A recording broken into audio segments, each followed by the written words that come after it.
ওই যে আমাদের বরিশাল থেকে 2013 সালে একটা লঞ্চ আসছিল ঢাকার উদ্দেশ্যে।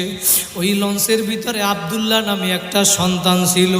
ওই আব্দুল্লাহ ঢাকা গার্মেন্টসে চাকরি করে। ওর বাবা ছিল না, ছেলেটা ছিল এতিম, মা ছিল অসুস্থ। আব্দুল্লাহ বরিশাল থেকে লঞ্চে উঠে ওর মাকে ফোন দিছে, মা তুমি টেনশন করবা না, ওষুধ খাইয়া তাড়াতাড়ি ঘুমাইয়া পড়বা, আমি ঢাকায় পৌঁছাইয়া তোমাকে সকালবেলা ফোন দিব। সন্তান যখন বাহিরে যায়, তুমি যতই বলো না কেন মায়ের মন মানে না। কারণ দুনিয়ার ভিতরে তোমারে যদি একজন ভালোবাসে স্বার্থ ছাড়া, সে হইল তোমার আমার মা। কথা বলেন ঠিক কিনা? কার মা নাই চোখের পানি ফালাও।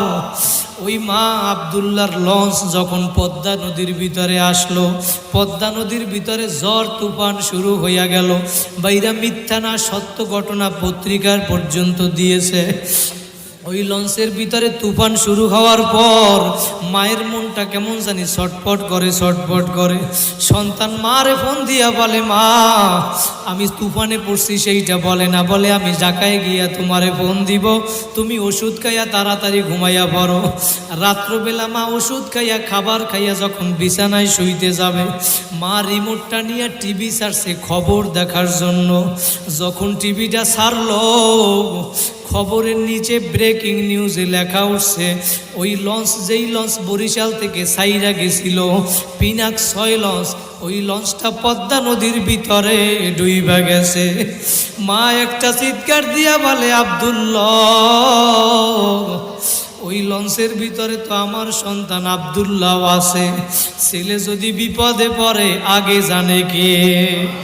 মা এখন চিৎকার দিয়া বলে, আব্দুল্লাহর মোবাইলে এখন ফোন দেয়, ফোন রিসিভ হয় না। ফোন বাজে কিন্তু ফোন রিসিভ হয় না, 1 বার 2 বার 3 বার। মায়ের মন মানে না, সন্তান আব্দুল্লাহর ফোন আর রিসিভ হয় না। 1 দিন 2 দিন হইয়া গেল। পরের 2 দিন পরে ওই পদ্মা নদীর ভিতর থেকে লঞ্চ উঠানো হইল। লাশের পরে লাশের মিছিল শুরু হইয়া গেল। পদ্মা নদীর পাশে লাশ আর লাশ। 1 দিন 2 দিন আব্দুল্লাহর মা, আব্দুল্লাহর জবান থেকে মা ডাক শুনে না। আব্দুল্লাহর মা সহ্য করতে না পাইরা 3 দিনের দিন আব্দুল্লাহর মা পদ্মা নদীর কাছে চইলা গেল। পদ্মা নদীর কাছে লাশ উল্টাইয়া এবার আব্দুল্লাহরে খোঁজে। পদ্মা নদীরে ডাক দিয়া বলে, পদ্মা নদীরে তুই আমার আব্দুল্লাহরে কোথায় হারাইছো? আব্দুল্লাহর লাশটা পর্যন্ত খুঁজিয়া পায় না।